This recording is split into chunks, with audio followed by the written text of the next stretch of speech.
to another episode of Rogers Rules. He's Kahm Broham. I'm Andrew Rogers, and we are having a good day. Are you having a good day? I hope you are, as you are sitting down, eating your lunch, taking a break from work, and saying, I need to dip into some Rogers Rules talk. Kind of get that release that you've been searching for all day long. And here we're going to talk about the Big Ten Media Days. Yeah. Everything that kind of came with it, but mostly the Nebraska umbrella. Where I want to start, though, doesn't even start in Indianapolis. It starts on the drive to Indy. Cam, I don't know if you were following Hurrdat Sports coverage at all, but it was a Hurrdat Sports caravan down to Indianapolis in the car, in the driver's seat. It was Ravi like one of Lula. those buddy comedy movies where they're just on a road trip. That's exactly what it was. I'm happy you saw what I saw. In the driver's seat was Ravi Lula. Damon Benning was in the passenger seat. I mean, if that isn't a problem to begin with, I don't even know where to start. In the back, you have Sasha, Anna, and Avery. Did they have one more video person traveling, or was it just those three? I think there was one more.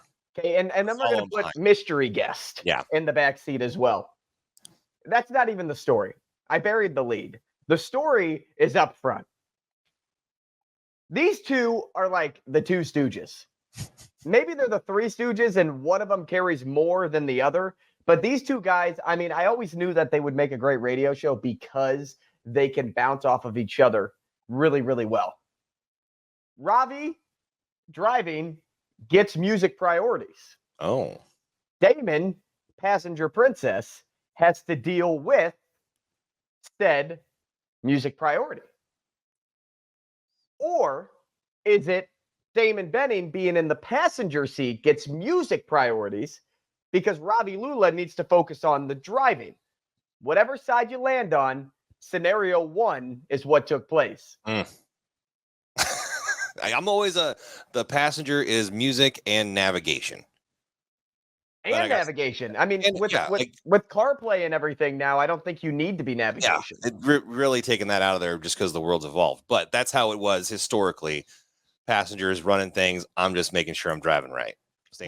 But this is where everything changes, right? Because with navigation being plugged into the radio, you're using the driver's phone. So in turn, you're listening to the driver's music. Maybe the passenger picks up the driver's phone and changes to play whatever they want. But for the most part, that part that you just mentioned is kind of taken away because navigation is through the driver's phone. So everything is kind of connected now to the driver, which I think is what happened in this scenario. Ravi's just playing his music. He was getting destroyed as they were driving to Indianapolis. Some of the songs, I'm like, okay, I'm vibing with DB. But when he said what he said about Dexy Midnight Runners, Come On Eileen, I just was off the train. I was in a different vehicle. I don't ride with that DB. That song is legendary. And let me tell you why. That was on Andrew Rogers's basketball hype playlist that played before high school basketball games.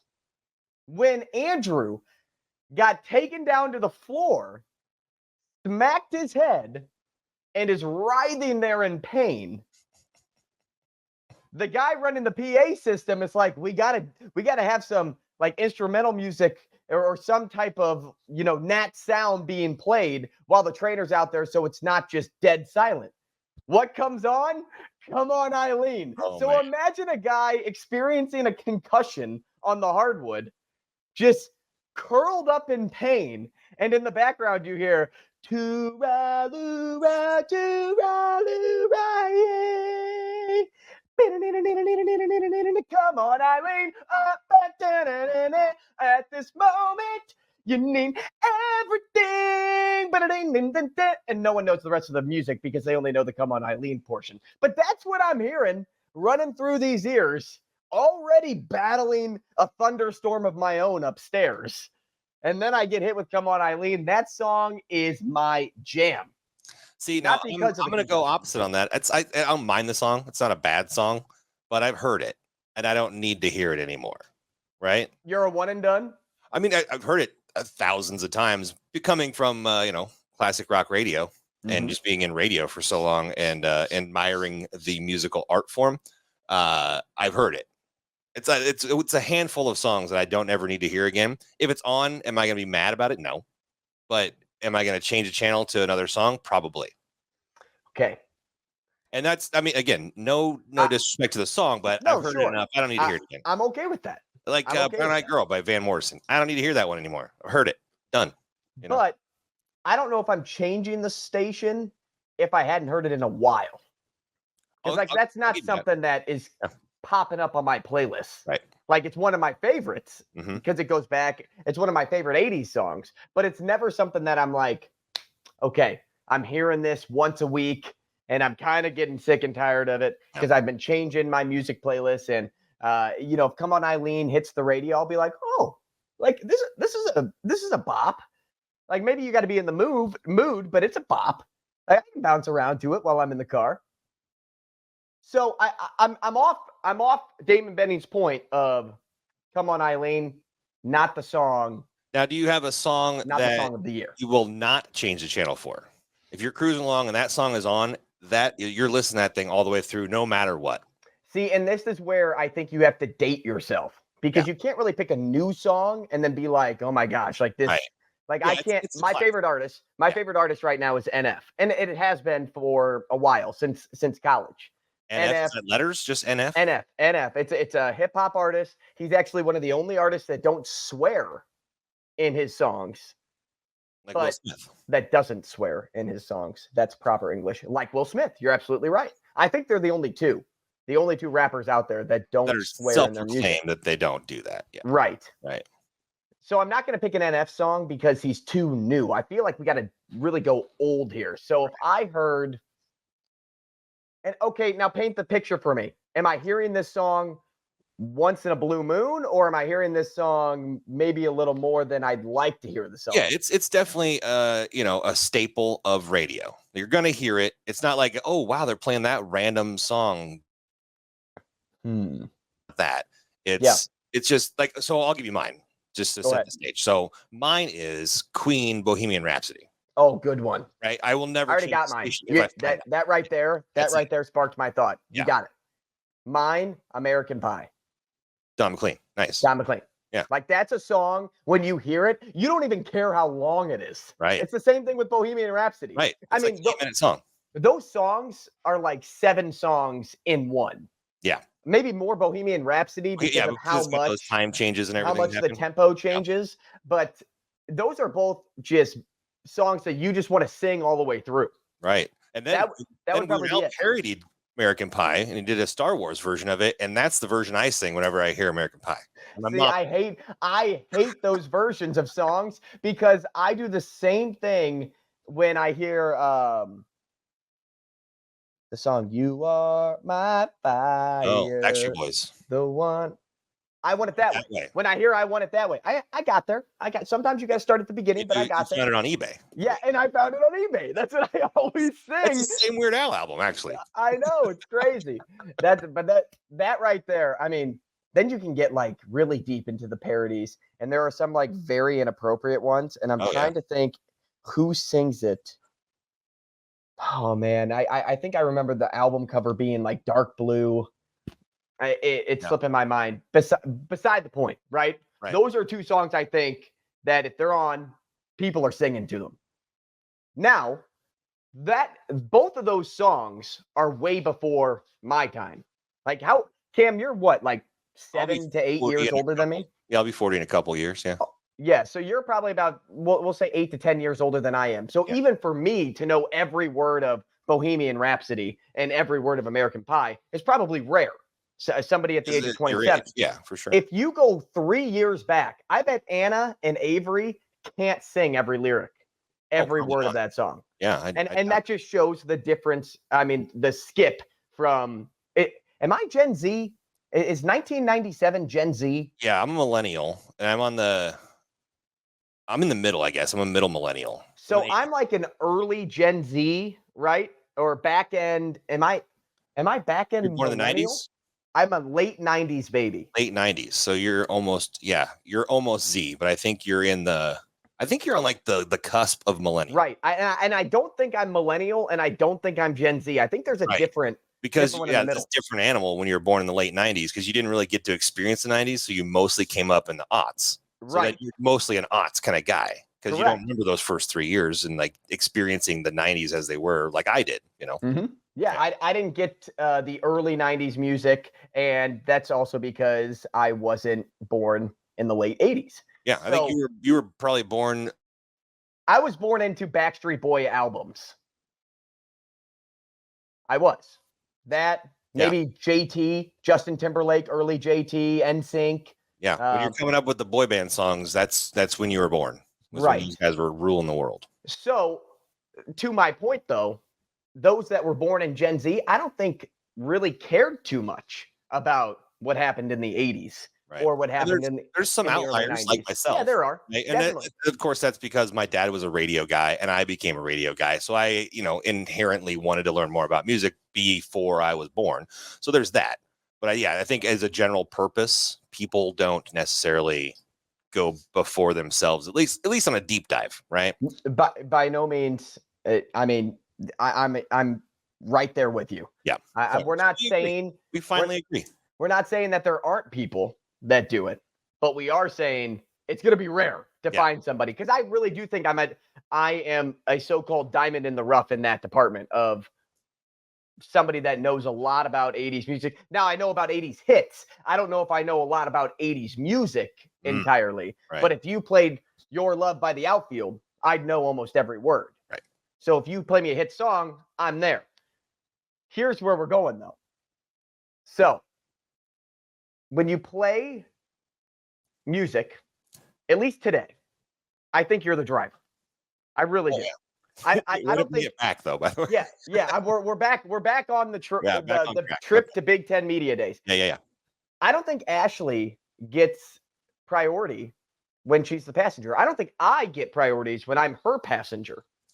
So with the driver having like their foot down, do you open yourself up to criticism? Sure. Yes. But can you actually complain because you're not the driver? Like, complain about the music choice because you don't actually have the keypad? Or do you just have to suffer through it? I think because everybody can complain, right? But that doesn't mean anything has to change. Yeah. So I'm curious to know, if most of the car isn't on board with your music, does that inherently make you want to change it or want to keep playing your music? It's a majority rule thing, even if you are the driver. So whenever I'm usually the driver in my wife and I's situation, and she'll play music, which is fine. But if I put on my playlist, she's going to hate everything about it because she hates all my music. And that's me. I just have weird stuff. I have weird taste. I couldn't be more on the other side of the tracks here, Cam. With today's world, everybody has a pair of headphones. Everybody owns AirPods. If you don't like my music, too bad. Put your AirPods in. Listen to your own stuff. This is my show. I'm driving the car. You chose to ride with me. I didn't tell you you had to. This is what you chose to do. So you have to suffer through and listen to what I want to listen to. If I want to listen to a podcast, by damn well, you're listening to my podcast. That's that. Well, good. I'm never riding with you. And if you don't like it, too bad. Take a hike. Stick that thumb out. Yeah. So I'm with Ravi right now. I don't take the critics. Like, you could have driven. You could have driven yourself. You could have driven this car. I would have had to listen to your music. So I don't want to hear it. This is what we're doing. Listening to my stuff. We are navigating with my phone. We're listening to 80s hits all the way to Big Ten Media Day. And if we need to stop somewhere to eat, you know damn well you're going where I'm going. No, at least that's probably more of a majority rule thing. Now, did they make extra stops? Like somebody wanted Sonic and somebody wanted McDonald's or something? I feel like this is where I draw the line of really, and this is not like going over the top anymore. This is where I draw the line of the driver owns the decision. I think it's a majority rules thing when it comes to food. Now, if it's like I need to get gas and we're stopping at this gas station, If you need to go in and get a candy bar, every gas station has the candy bar that you're looking for. As far as it is for fast food, I feel like we're taking every pick out there. It's, do you want T-Bell? Do you want McDonald's? Do you want Subway? Whatever's like, off the next raise exit, your hand, right? Yeah. Everybody gets a vote. And then if 3 out of the 5 choose McDonald's and the other 2 wanted Taco Bell, sorry, we're going to McDonald's. Like, McDonald's. We got to get back on the road. You can find something at McDonald's that you'd like. I'm going way too far with this initial point to the story. Yeah. I thought those 2 were hilarious. Absolutely hilarious in the front seat. When DB got on Ravi for eating Froot Loops out of a bag, like a mini bag of Froot Loops, when he got on him and calling him a child, I was laughing my head off because Ravi likes what he likes, and he doesn't really stray off of his path. I'm drinking my diet soda. He doesn't drink coffee. He hardly drinks water. I bet if you took that dude's blood, Diet Coke would come out, or Diet Pepsi, whatever his drink of choice is. I bet that is what would come out of his veins. He eats what he likes to eat. He may change it up, but he will still eat his McDonald's in the morning. Or I'll change up my order a little bit. If I'm feeling something sweet, maybe I go to Sonic and get those cinnamon bites. He likes what he likes, and he goes and gets what he wants. So it just made me laugh because that is totally Ravi, of buying a bag of those mini Froot Loops and being like, I need my sugar. And so he got his cereal, and he doesn't need to overindulge on a box of Froot Loops. He's somebody that's like, this is all I need, so I'm going to buy this. Even though it may be cheaper to buy the big box, pour it in a Ziploc bag, that's not him. Ravi's convenience. He loves himself some convenience. So that's where he goes and buys the Froot Loops out of bag. And it's typical DB to give him a lot of crap for it. And so when I'm watching them go, it's like when you watch the stream of the radio show, when they're going back and forth with one another, like that should have been an episode. That should have been the morning show. That road trip episode. Them road tripping down. They are 2 hysterical individuals. And I mean, love those guys. That's why I listen to them always. That's why when Ravi took my spot on the show, I was like, yes, that works. He may work better than I worked with DB. And I'm not afraid to say it because 1, they're closer in age, and 2, they seem to bounce off of each other really, really well. And I mean, that's not saying that I couldn't bounce off of DB or Ravi in the same way, but I think that those 2 are a perfect fit. They definitely have a great dynamic for sure. I really think that they're a really good radio show. If you're not listening to that radio show, what the hell's wrong with you? Get on that. It's Hurrdat Sports Radio, 7 to 10 every morning. They were at Big Ten Media Days. So was Avery, Sasha, Anna, who else was in that car? The mystery guest, the unnamed bean. They were all down there having some fun, bringing some great content. Anna was out at a prep baseball thing at one point, met up with Jason Kidd. So you can find all of that stuff on the Hurrdat Sports channel, just doing great work away from the state. Now let's get to Big Ten Media Day. We're here, right? The road trip, this first portion of this segment was probably how long that road trip took, or at least felt for Avery in the back seat. Now they're at Big Ten Media Day. We're hearing from everybody under the sun, every head coach, 3 players from each team. We heard from some of the big time quarterbacks that were there. We heard from the strategic Matt Rhule. Do you hear that? Matt Rhule with a burp. Matt Rhule plays. I had some beef jerky earlier. It's very tasty. I was actually worried that you were going to start the show when I was still chewing. The second time around, it's pretty good. Matt Rhule brings his guys. It was Ty Robinson. It was Isaac Gifford and Ben Scott. All 3 strategically there and put there for a reason. You can decipher that on your own. We broke that down on the last show. And then, of course, Coach Rhule, that just always brings something new. I think I say that a lot, but you never know what you're going to get out of Coach Rhule. He'll reference a lot of the same things. He's not afraid to reference the turnovers, reference the change, reference the guys in-house and how hard they're working. He's not afraid to talk about other coaches, other players in the Big Ten or the conference itself. He is comfortable within himself. And you know that because of the things that he says. Like, you'd never talk about another coach if you weren't secure about your own coaching methods and style and things of that nature. But Coach Rhule, I thought, did an excellent job of speaking about this season, what can be expected, what needs to be changed. And of course, you only get so much out of a press conference, out of a roundtable discussion at the Big Ten media desk, or even individualized questions that came from Nebraska media. You probably get more out of that last grouping, or more stories that you're kind of looking for there.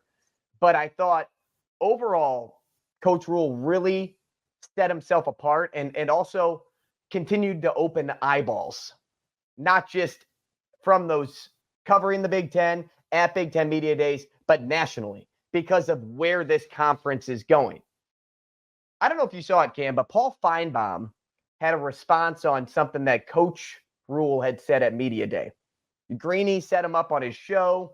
They played how Coach Rhule thought that the Big Ten Conference is the NFL of conferences, and that every year 4 teams in the Big Ten Conference should make the college football playoff. And I thought it was really funny because Paul Finebaum reacted in such a way that Matt Rhule was proclaiming Nebraska should be there this year. Not for years to come, not what they're building for, not that he shouldn't expect to be there, because as a coach, you should expect to be in the biggest of all games by season's end, especially when everybody starts out 0-0 to open the season. Finebaum goes in, and when he went in with a knife, and he didn't know who or what he was stabbing. He's just going, oh, Matt Rhule, how about you worry about winning 6 games before getting all the way to the college football playoff?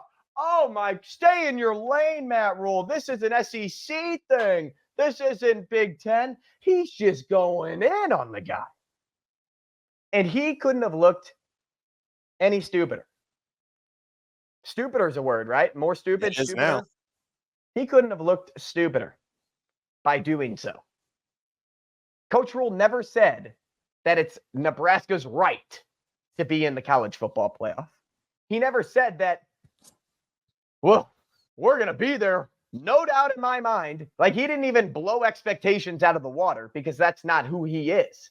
No, what he did was say the Big Ten is, in my eyes, the NFL of college football. And so we should have 4 teams there every year. That's what was said. That's the quote. That's essentially the quote. Right. I don't know where Finebaum got off with saying, yo, Tro, stay in your lane, man. Like, what are you talking about? What are you doing? Well, actually, if we talk about staying in your lane, history will tell you that Coach Rhule should be in a big bowl game this season, knowing his turnarounds in year 2 or year 3. So it's either this season or next season you're going to see a big jump. And it's pretty hard to imagine that won't happen with how all of these players were speaking about this program. And that's why guys like Kai Robinson and Isaac Gifford chose to come back, because they vocally said it's a different culture now. It's something that I don't want to leave yet. I mean, the guys are all bought in. You can see how far along this program already is under the watch of Matt Rhule.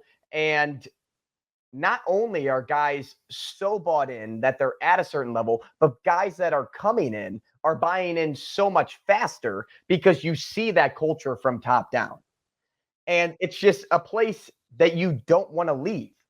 So, yes, you do get the 5th and 6th year guys that are like, I don't need to go anywhere else.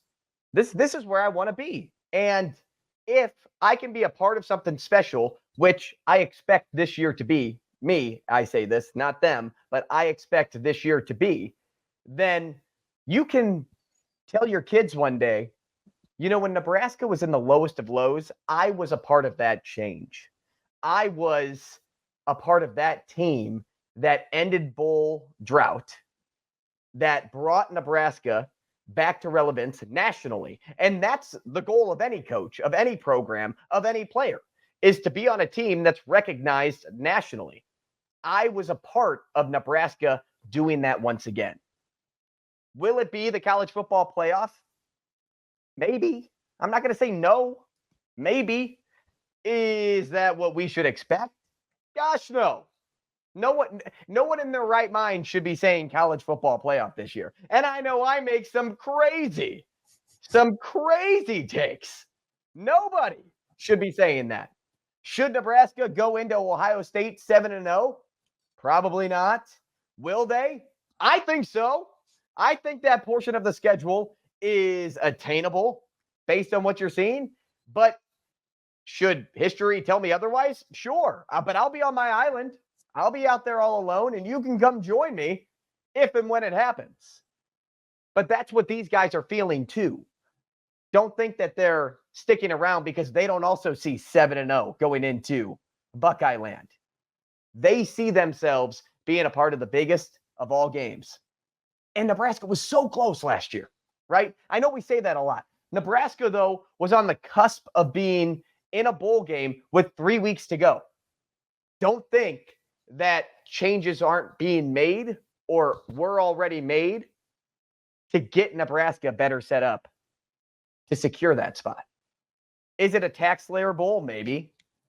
Is it the Cheez-It Bowl or the Pop-Tart Bowl? Could be. Is it the All-State Sugar Bowl? I don't know. Matt Rhule's been there before, though. He's been in the Sugar Bowl.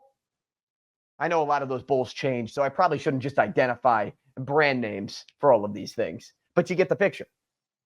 Big Ten Media Days were a chance to really see what other people thought. Does that make sense? Like, not even for me to hear from Coach Rhule again, for me to hear from these players, but I'm a big proponent of focusing in on the question being asked versus the response, because not only does it show how much homework was done in order to ask said question, but I try to think back to a year before. Was that question asked? Did they ask something similar? Have we gone down this road before? Or are people starting to recognize something now? And I think it was more of that recognition piece of, hey, the conference is expanding. You have a lot of opportunities to really show what you can do this season with the additions of USC and UCLA, which is an entirely different thing that we need to get to. Washington and Oregon. Oregon's the big one, right? They're the team that I think will outright win it all. And then I kind of got on to the Ohio State train, if you remember that from last episode. You know, once you start breaking down a roster, you may start changing your mind. And that's exactly what happened to me. But I still think Ohio State is that outright team for me.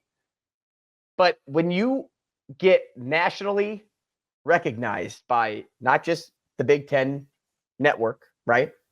Not just when you make your way to Greeny on ESPN, even if it's in a negative light, Paul Finebaum thinking that he's grilling you when in hindsight he looks like I don't know, a poop head. Something. It's the nice way of saying that. Back in second grade on the playground again, you poop head. Yeah. Yeah. I think that he did some self-reflection after that take and thought twice about doing it again. But when you start getting nationally recognized like this, like that's what I'm paying attention to. People are out there. People are watching, not only for the Big Ten, but for Nebraska. The amount of articles that have come out on how Nebraska is like the sleeper team for people has been insane. And they're noticing that turnaround, but they're also buying into Matt Rhule and the culture that he is building there. And I'd be remiss if I did not mention Dylan Raiola. Like, people know he's there as well and that he can really turn some heads. So this Nebraska team is going to be something special. Not can be, but is going to be. I don't need 3-4 weeks of the season to know that. I really believe that when you go into week 7 this season, you will see a fat 0 in the loss column for Nebraska, and you will already have seen this team secure a bowl spot. I've made some bold predictions. You know where to find them. I'm not gonna dig them up. I'm not even gonna say I told you so. People know. Cam knows. Avery knows. Sasha knows. You, Rogers Rules Nation, knows what those predictions are. Let's just see them come to fruition. Now, before we go, I want to say one more thing. That UCLA opening statement, Cam, I know you watched it. I watched it live. I laughed so hard. Thank you for sharing that with me. I watched that live. That's great. What is worse? What is worse? Not giving an opening statement, a.k.a. Scott Frost, in his last year at Nebraska, or giving an opening statement with a lot of pauses, a lot of dead time. What is worse, that UCLA opening statement by the new UCLA head coach or Scott Frost? I would say making a really bad opening statement is way worse. Then there's no evidence of you not doing a bad job. Dan Foster, right? Dan Foster is his name? Dan Foster. Dan Foster making an opening statement is by far much worse than just not. Did Scott Frost get made fun of for it? Sure, rightfully so. Because when you saw his trajectory at Nebraska at this point, he was below 50 feet of crap. But when you're the first year head coach at a school, and the words that come out of your mouth are, you guys may not know a lot about our program, but we're in Los Angeles. Well, no dip. No dip. It's in the title. It's your acronym. And UCLA is really close. Or no, USC is right by it. USC is in California too. Thank you. The University of Southern California is in California. Really? I appreciate and UCLA is in LA. Are you kidding? Right. I appreciate the fact that you laid that foundation. From now I know. I was so geographically poor in thought to where I did not know that. So Dan, thank you. But not only did he say that, it was, you may not know about our program, but we're from LA. USC is also in California.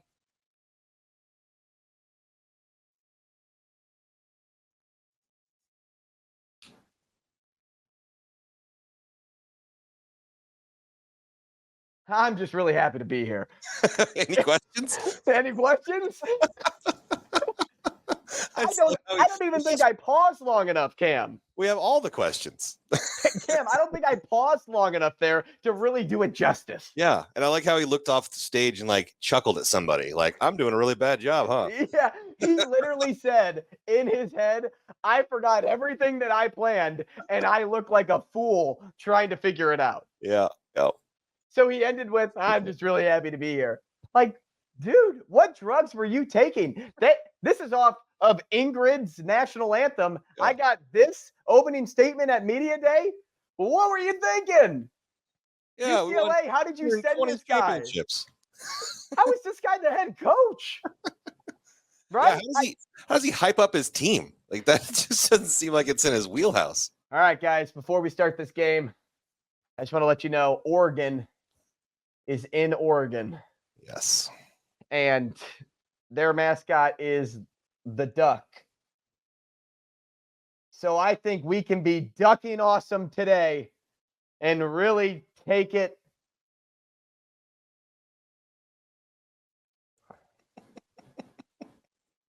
I'm just really excited for this game. It's going to be a good game.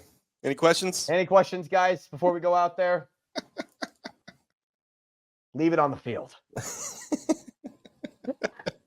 How's this guy the head coach? Any head coach out there in their first year would be dying to give the opening statement because they can't wait to tell people what to expect from this team. They can't wait. And here we are watching an opening statement that not only is laughable, but it not only is laughable and so underprepared. Yeah. Right? But it's so bad that it would get this is what you're going to see on Saturday Night Live. Like, it would get made fun of for on late night shows, on SNL, on everything, not just on social media. You're going to see Shane Gillis someday do his opening statement of Dan Foster. Or if we see it on Jimmy Fallon or Jimmy Kimmel or whatever. I mean, what's his name from SNL? Super funny. Keenan something. Thompson. Keenan Thompson. It wouldn't shock me if I see that soon. Hilarious. And you don't have to do any work. Just like Dan Foster didn't do any work. And look around. And that's the bit. I mean, that's funnier than half of the stuff we see in these political debates and all of these what is it called when they go on the road? I can't even think of it. Like when candidates go on the road. What is that called? Yeah, I don't know. They're on a tour. Maybe that's what it is. They're touring.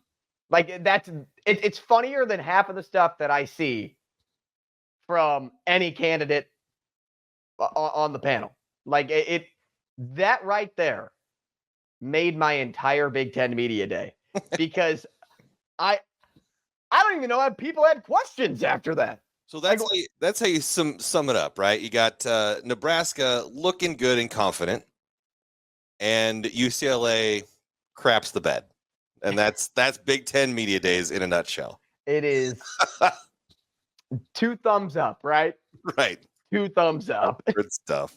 Big Ten football. It's like that guy that's at the computer, that GIF. He's like an 80s kid, back full circle moment here. And he just turns and goes. Yeah.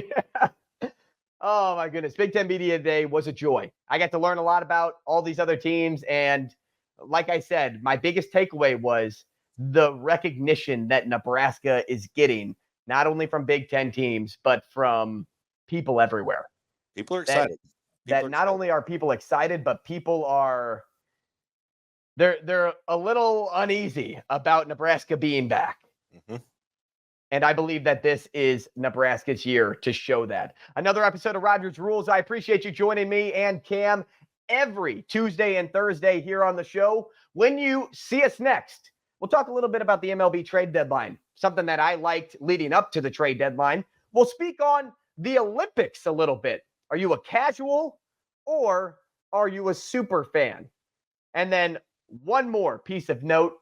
Patrick Mahomes, not the highest paid quarterback. All that coming your way next on Rogers Rules.